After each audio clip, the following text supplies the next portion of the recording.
Welcome to another edition of the 49er Goldcast.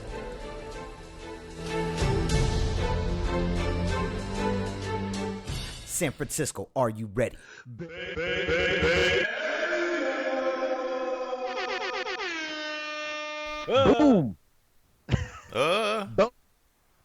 Boom.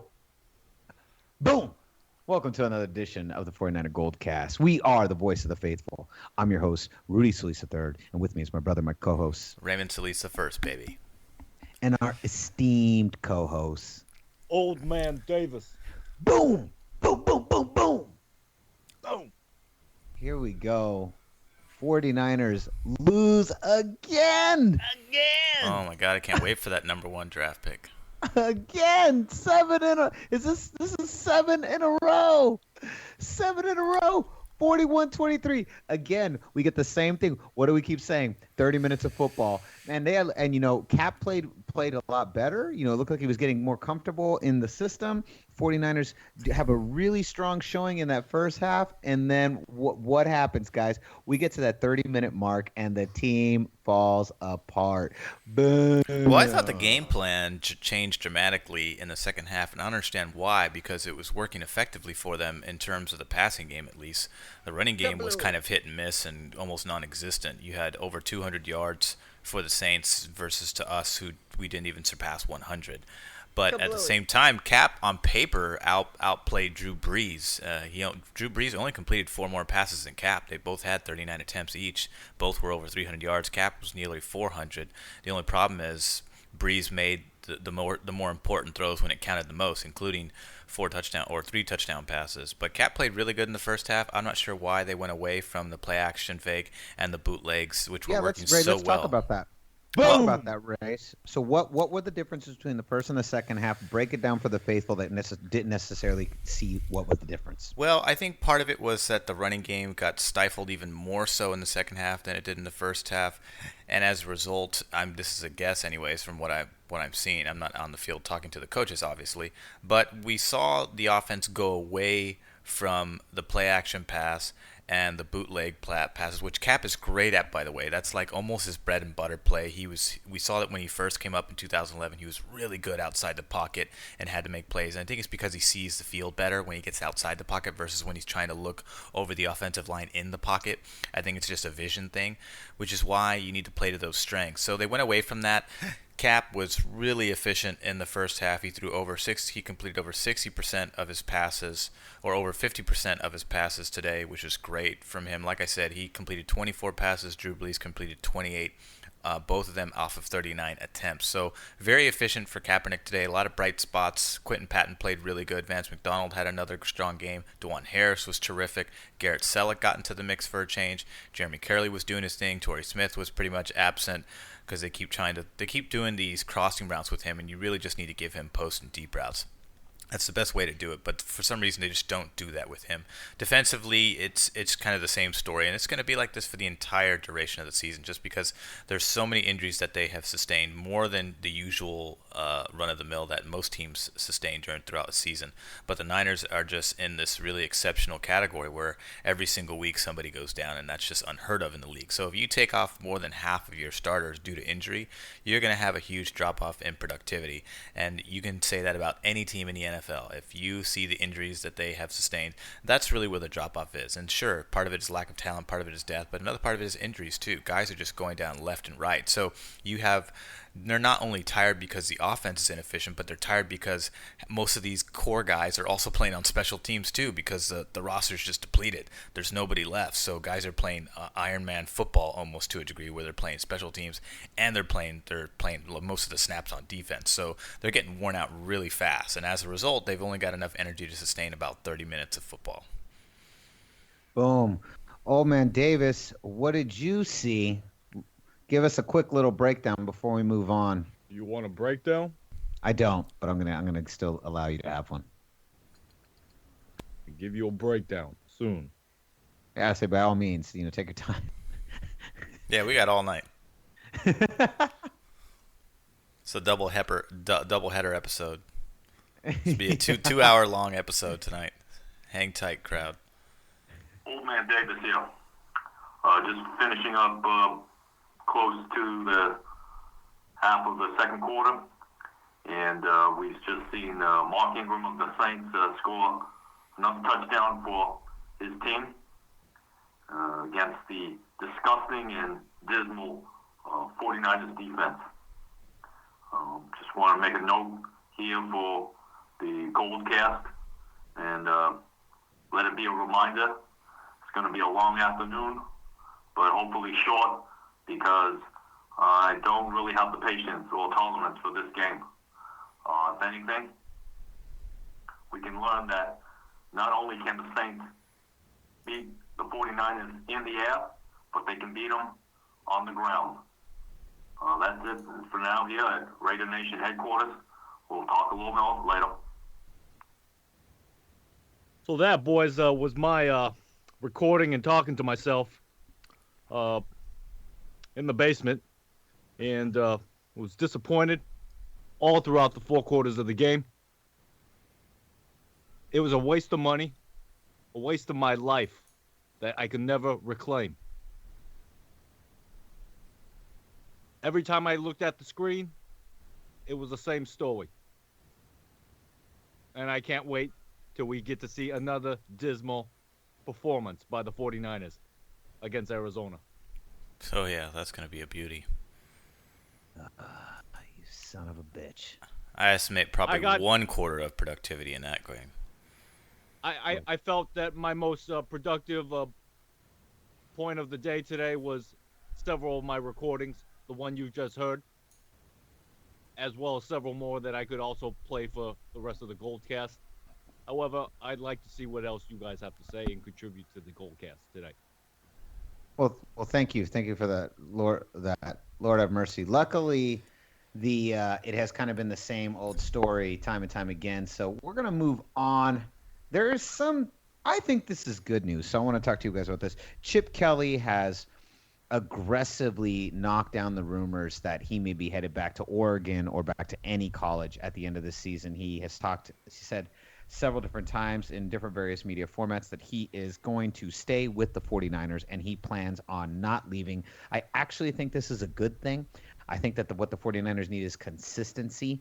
I think that they need I do believe that Chip Kelly needs another shot with a much better roster. I think he's capable of a lot more, and he's already shown us a lot more at this level in the NFL. And I think this is a good thing.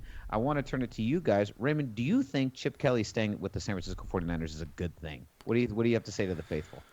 I do, because he's learned a lot since his time in Philadelphia. So if you give him a good roster, he has the ability. And we saw flashes of it today, and we've seen flashes of it in other parts of the season. The offensive line has been playing pretty consistently well all year, especially when compared to last season. I do think majority of its struggles in terms of run blocking, they're just not quite there, especially on the right side.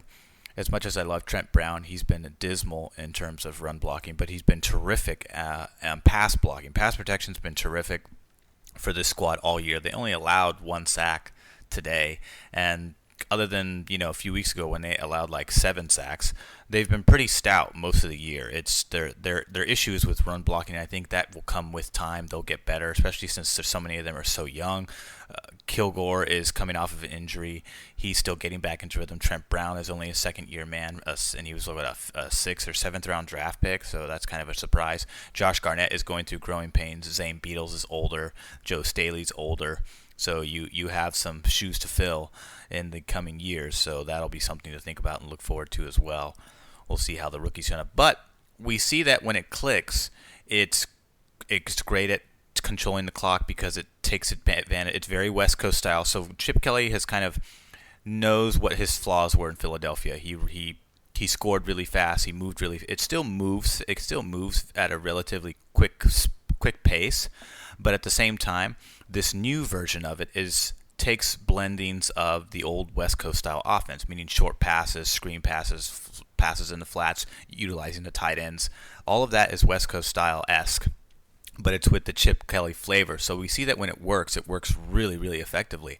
And if he has a better roster to work with, we can imagine what that's going to look like. That's going to look like longer times of possession, longer clock possession, which is going to really benefit the defense, especially when the defense gets some of their healthy guys back, like Navarro Bowman, Ray Armstrong, Jimmy Ward, all those guys. So, and you also need to part ways with some guys that just aren't doing anything, like Will Hoyt, maybe even probably Gerald Hodges too, and some guys in the secondary as well. Tremaine Brock has been really iffy this year. I don't trust Glenn Dorsey. Nick Bellor's been horrible in the middle. Eli Harold, the draft second-year man, he'll probably get another shot, as well as Jaquaski Tart. I'd like to see him step up in place of Antoine Bethea, who just gets burned every week. So, but at the same time, when the offense clicks, we can see what it is capable of, and that's time of possession, a good balance between run and pass, plus you have the effective running of a quarterback, which Chip Kelly's most likely going to seek out. But now that he's had a year under Balky, I think if Balky stays and him both, then he's going to have Chip Kelly's input on who to draft in terms of a quarterback, especially if they have one of the top picks, if not the number one pick. Although right now we're beating Cleveland for the number 2 spot. Cleveland's taking number 1 because they haven't won a game this year. So I imagine that if that happens and Balky stays, then I think our chances of getting a good quarterback are a little bit better because Chip Kelly's going to have his input. It's not just going to be Balky picking a quarterback the way he always has, which he's not very good at, but he's going to have Chip Kelly's input, which is going to have a much better eye for finding that right player to put into this offense to make it click the way it's supposed to click. There we go. Oh man, Davis, Chip Kelly staying, good or bad? I think. What do you have to say? I think it's definitely worth a consideration in hoping that he returns for a second year. The only coach that comes to mind fleeing their professional coaching aspirations, having gone from college to the pros, Nick Saban. Yep. And maybe Bobby Petrino. I think you even give Jim O'Neill another shot too. You can't put the onus on him with what that defense is able to do. He's got guys playing Ironman football. He's working with backups and rookies, and guys are getting injured every single week.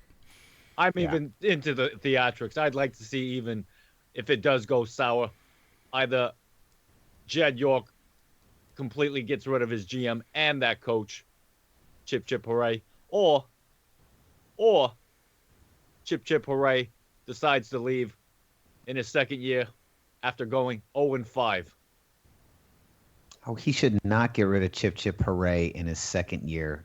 He's not going to go 0-5. That's ridiculous. I don't believe that. Ray, do you think he's going to go 0-5? It's too. I don't even want to talk about next season. Don't even answer that question. The Oregon Ducks ain't looking that good. I think he might accept his old job back. Oh, stop. Now no, he wants to be in the NFL. This is where he wants to be. I don't think he's going to take a step down. And he wants to be with the 49ers. Exactly. He signed a deal. He signed a 2-3-year deal, 2-year deal with him, or 3-year? I think it was 3 years. I don't know. We don't fact check on the Goldcast anymore. Yeah. We don't contract check. We don't contract check at all. No, not at all. So let's take a look at the broader NFC West picture. God, I just wish the Rams would have lost 2 more games so they could be in the pits with us. But I really hope we win at least a couple more games. But then, okay, so I'm in that position now as a faithful where I'm a little bit torn, where I go, okay, out of pride, I want the 49ers to win a couple more games. But then I'm thinking, maybe I don't want them to win a couple more games. Maybe I want them to get the second round pick in the draft, and we get like a really good quarterback that Chip Kelly can mold. Well, things are so bad that I'm kind of already looking ahead to the draft, thinking like, oh man, I can't wait to look at the quarterback, because that's exactly what we need. I mean, I don't think Cap's going to stay. He's probably going to go to free agency. I'd be very surprised if he stayed. If he does stay, then that's a testament to him and Chip's relationship and how that's flourished, and having that vote of confidence within both of each other. Him having a vote of confidence with Chip, and then Chip having the vote of confidence in Cap. We're seeing a little bit of signs of life out of him. You know what I mean? We're seeing some signs of life. When Cap has protection, played fairly well today. When Cap has protection, and this goes for any quarterback, but when you give him time, they do great, and Cap is totally more than capable of doing that, and we saw flashes of that today. It was very, very He hasn't passed for that many yards in quite some time, so it was very nice to see, especially the first half. Second half, he had like those one stretch where he was like 0 for 8 in terms of passing, but a lot of that was the pressure turned up a lot. They weren't running the ball effectively, and as a result, they went away from the play action pass. There you go. Old Man Davis, kind of going back to this, okay, as you know, and as the proud owner of a franchise who has, for the most part, been in our shoes, looking now at 1-7, from your owner's perspective, where do you go? Do you sit here and go, well, let's now go for the first pick in the draft, or do you say, hey, no, let's win a couple more out of pride? Old Man Davis, you have a lot of practice in losing. You tell us what you think. I think you're gonna regret saying what you just said, that last statement, old Rudy boy. But I think the NFC West looks wide open for the taking. Just like Aaron Lynch said, it's probably one of the better football teams in all of NFL. More or less what he meant to say. No, but I'm saying, do we tank or do we win a couple more? Yeah. Out of pride? Shut up and let me talk. The AFC South can only be compared to how bad the NFC West is. And so this is an opportunity for the 49ers to change gears, upshift, and reclaim the first place position ahead of the Seattle Seahawks. Now, do they throw the season? No. Kaepernick's not going to let that happen because how he's performed these past 3 games is an indication that he very well can help the 49ers win some very close games. The injuries have to stop. The players have to continue believing. The 49er fans have to continue believing. The Gold Cast has to remain faithful. And whatever you draft, it will still be there. If you don't get the quarterback you want, which this upcoming college seniors looking to enter the draft aren't looking that prospective, I'd say let's look into free agency. Let's really think about what free agent quarterbacks are going to be available in 2017. I'm looking at a Kirk Cousins as a possible signing. That would be my beneficial. The Redskins are going to re-sign him. No. Especially considering that he's playing better and he's got them in the playoff hunt. So I saw Luke McNown on the sideline earlier today. I thought he looked tremendous. I think that's a great opportunity for maybe the 49ers to see if they can get a conversation going with signing that Saints quarterback. Oh man. No. I think we go to the draft. I think we'll go to the draft and get some young, fresh blood in there.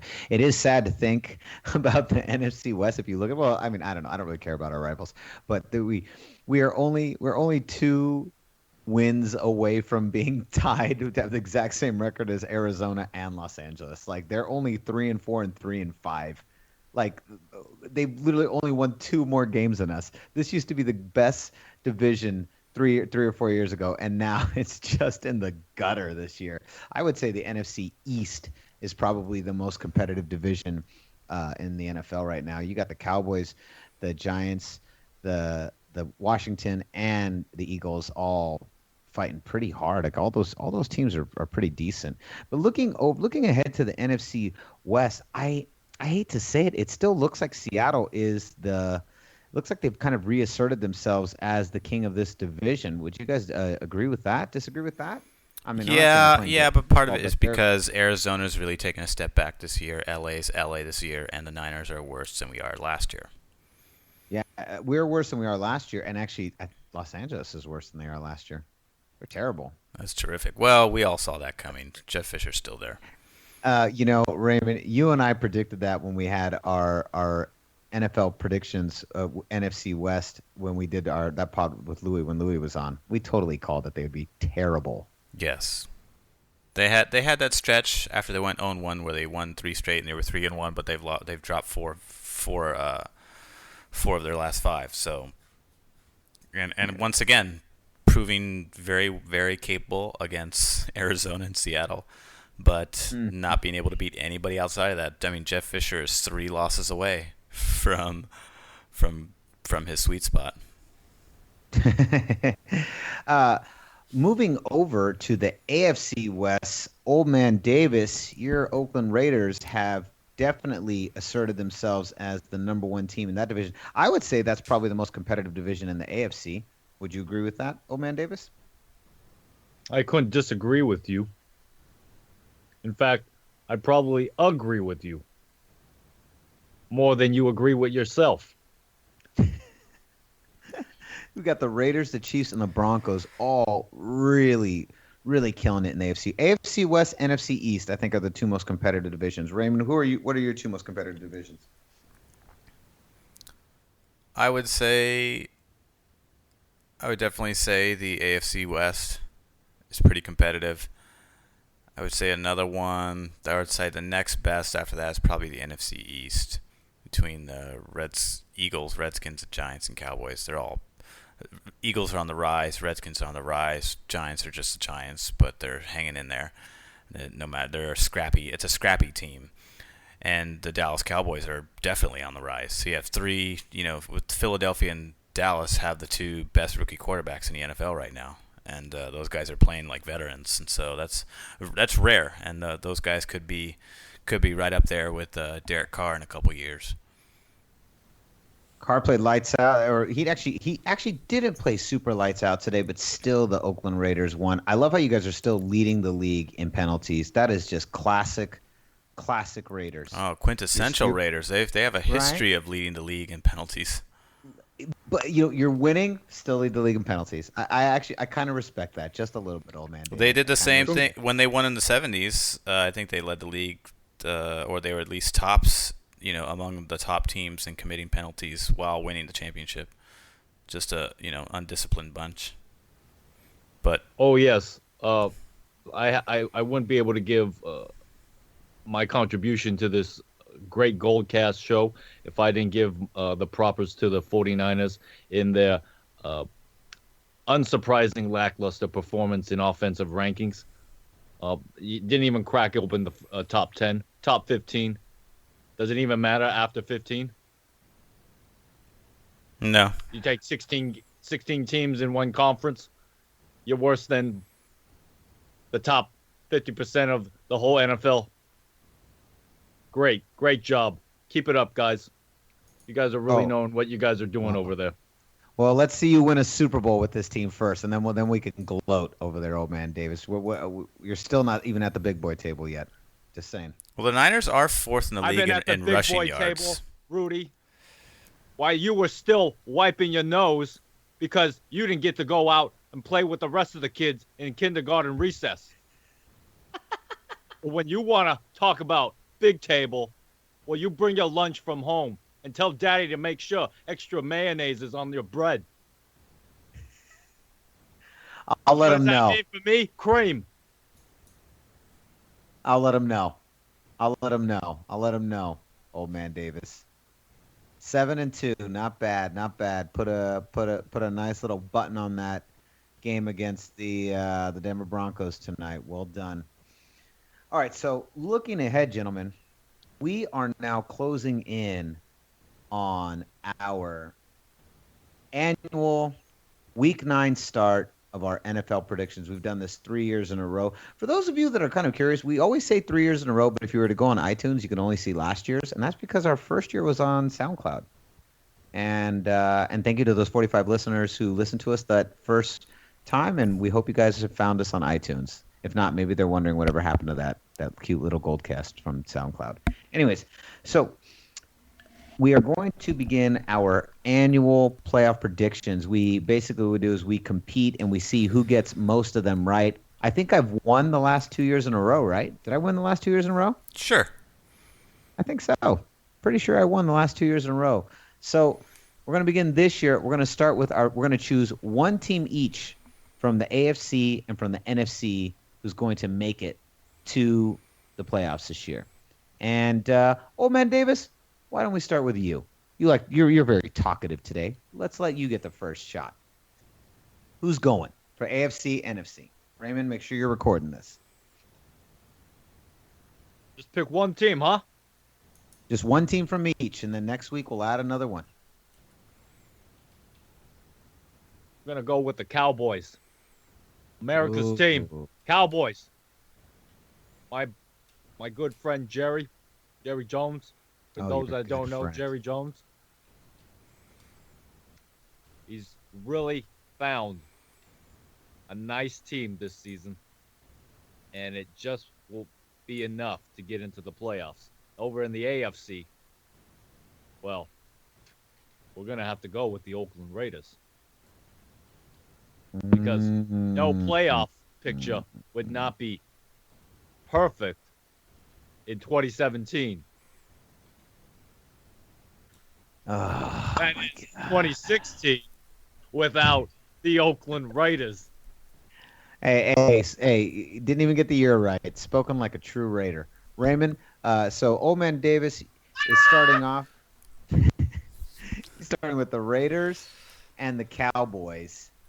Raymond, let's go with you. Who do you say who's a lock? Who's a definite lock to get in, or whoever you want, a lock to get in to the playoffs this year? AFC, NFC, go. Boom! AFC, I'm going to say the Patriots. And NFC, I'm probably going to go with the Cowboys as well. That feels like a pretty safe bet at the moment.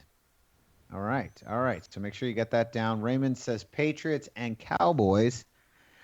I'm going to go... I take no pleasure in making those predictions. I'm going to go a different route. I'm going to say 49ers and the Jags. I'm kidding. I'm totally Taking kidding. one for the team, I see. Yeah. I'm going to jump on this. Your optimism is amazing. I'm going to go the Aaron Lynch route, and I'm going to say the 49ers for sure are going to snatch up. We're only 3 wins behind the Seahawks. I don't see that big of a difference between us. We are technically in the hunt if you look at the playoff picture. Projected as the 16th seed right now. The NFC West is so bad this year. Oh, wow. Okay. It's very possible. A win against Arizona, against New England, Miami, Chicago, New York, Atlanta, LA, and of course, Seattle. All winnable games, according to Aaron Lynch. Hey, someone's got to win those games, right? Somebody's got to win them. So why can't it be us? Why not us? Let's go, faithful. I'm going to go the easy route this week, too. I'm going to go the easy route. I'm also going to say the Dallas Cowboys, no question. And you know what? I'm going to go with what my fellow Goldcast member also said, the most obvious choice, the New England Patriots, not the Oakland Raiders. Boy, you guys are real playing tough love, but I know we'll make you a believer in time. Yeah, okay. You will pick. You will pick. And whether or not you like it, silver and black will be coming out your mouth at some point of this playoff picture. We're going to have to drink that silver and black, aren't we? Just like I used to drink that red and gold every week on this Goldcast. I want to ask you, how's everything going on your pod, the Silvercast? It's excellent. We got an additional listener, my son, Mark.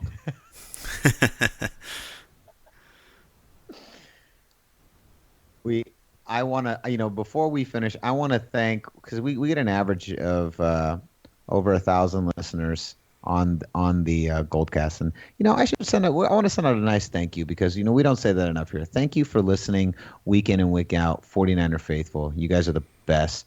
We're the best. As you see, the Silvercast has 2 solid listeners now, Old Man Davis and his son. We can't let them get any further than that. Let's keep pushing. All right, let's make this thing. Yeah, I'd say shout out to there's also a group of guys, I'd say like 3 or 4 guys that consistently give comments to the news feed via Facebook. I consistently see the same names commenting and giving their takes on the news that we post up there. So kudos to that crowd. Like to see more people get involved. Definitely shout your opinion. I see people shouting their opinions all the time in the other 49ers group, so definitely don't be shy. when you see stuff come up on our Facebook feed. Absolutely. So moving on, guys. Moving on to the game lines. It's all about that money, that cream, that dough.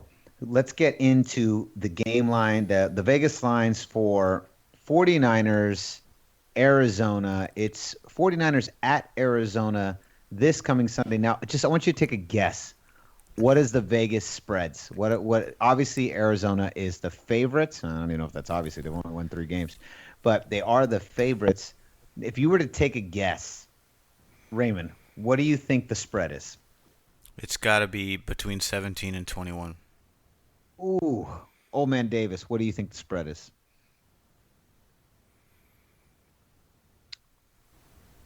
3-6. Ooh, you're both wrong. But Ray, you were closer. The spread is 13. Oof, that was a kick. In the I balls. thought 14 would be conservative. Yeah, the spread is 13 points. The Arizona Cardinals are 13-point favorites. Now, here's the question, gentlemen. Do you take that bet? You take the over. You got to take the over every week. Every week right now. God, Old Man Davis was I remember when Ray you said no way, you don't take the over. You said we bounce back, we beat Tampa, and Old Man Davis, you unfortunately were correct. You said no, you take the over. You take the over by 10. And ever since then, it's just been it's like you cursed us in that moment. It's the prediction curse. It was the prediction curse. Actually, Ray, I feel like Old Man Davis has literally cursed us for 3 years in a row. I would not be surprised. I mean, the fact that he's off to Vegas because he couldn't get a deal in Oakland, I think some of that resentment has been cast off to us here. I would agree. You want to talk about bad juju? Why don't you look at your GM before you start pointing your fingers at Old Man Davis? Yeah, well, Every great product has a byproduct. Do you take the over on that, Old Man Davis? You're damn right I do. Oh man, that's rough. And that's given a depleted Arizona team as well. That is a depleted Arizona team. We'll see how the Seahawks do tomorrow. That'll definitely give us a little bit more insight into where the NFC West is shaping up. I do believe the Seattle Seahawks are going to run away with it. I think this is their division this year. I don't know if we're going to get a second team out of here for the playoffs. They won't run away with it because they're great. They're going to run away with it because nobody else is all that good. No one else is all that good. And yeah, I agree. Raymond, where can they find us? You can like us on Facebook.com/49ersGoldcast. You can also follow us at Twitter at 49ersGoldcast. You can also subscribe to us via YouTube, iTunes, and Stitcher. That way you are always on top of the latest and greatest episodes as they become live every week. Raymond, where can they find you? You can find me on Twitter at Ray Solis. That is the best place to find me. There you go. You can find me both on Twitter, Instagram, and Facebook at Rudy Solis 3rd. Instagram and Twitter, Rudy Solis 3RD. Rudy Solis 3rd. Old Man Davis, where can they find you? You can find me continually refining my new series for the Goldcast entitled Thinking of You. It's a hallmark I've designed for the Goldcast of all former 49er players that are now doing far better things than they were like being with the 49ers. This week's player of the week is none other than Frank Gore, who did a successful job carrying the ball 19 times for 60 yards, scoring 2 touchdowns, and his replacement, Carlos Hyde, 0 for 0 for 0 for 0 for 0 for 0. Yeah, injured for the 3rd straight year. Hey, quit your tears. Just get a napkin already and wipe them up. There's no moral victories here. You son of a bitch. You can find me in Oakland otherwise at the your brew house or maybe at a coffee shop, drinking some chai. So concludes another edition of the 49er Goldcast. We are the voice of the faithful. I'm your host, Rudy Solis III, and with me is my brother, my co-host. Raymond Solis the first, baby. And our esteemed co-host. Old Man Davis. Boom! We'll see you next time. Same Goldcast time, same Goldcast channel. And with that, then we'll go into the NFC West standings. We'll talk a little bit about the Raiders, too. So we'll give Old Man Davis some time to sound We off. ready? While I'm explaining, just straight cut me off while I'm explaining everything.